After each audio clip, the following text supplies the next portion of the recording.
Hey guys, Coach Arnie here. I've been getting a lot of questions lately about pelvic stability. Why? Because it's so important, especially when you're doing something big like the Grand Canyon. Because the key to having a very good adventure is keeping and maintaining what I call a neutral pelvis. So let's talk about that, because pelvic stability is so critical to what you're going to do.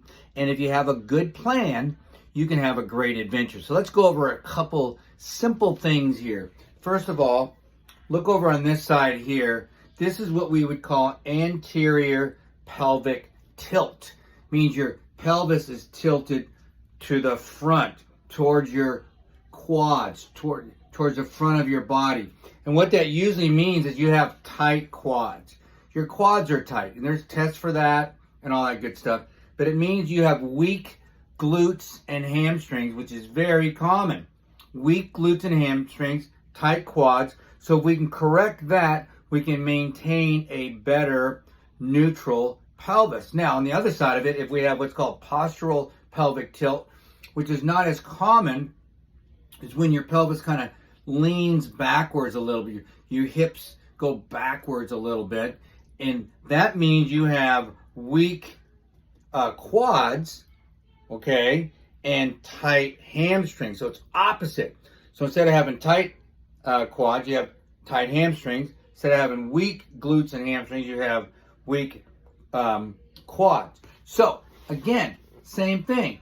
Once we know what the issue is, we can correct it with simple movements that you do on a regular basis, and I promise you, you will be able to maintain pelvic stability. Now, here's the key.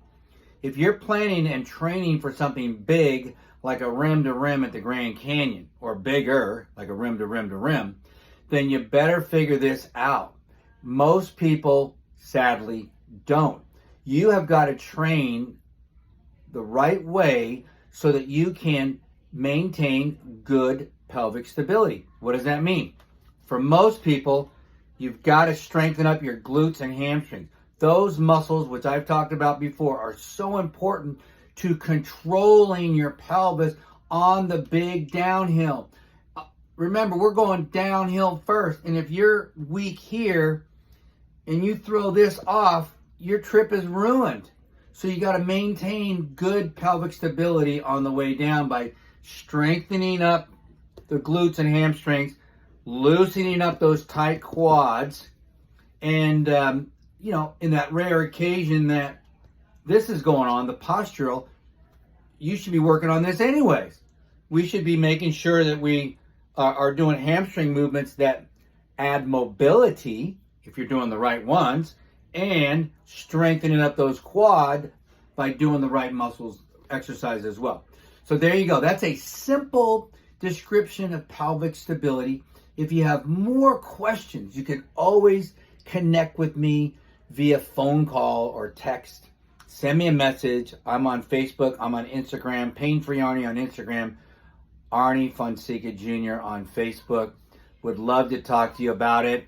If you have any questions before your big trip or any other issue, especially if you're having back pain, pelvic stability is probably one of your issues. All right, guys, I love you, and I'll talk to you later.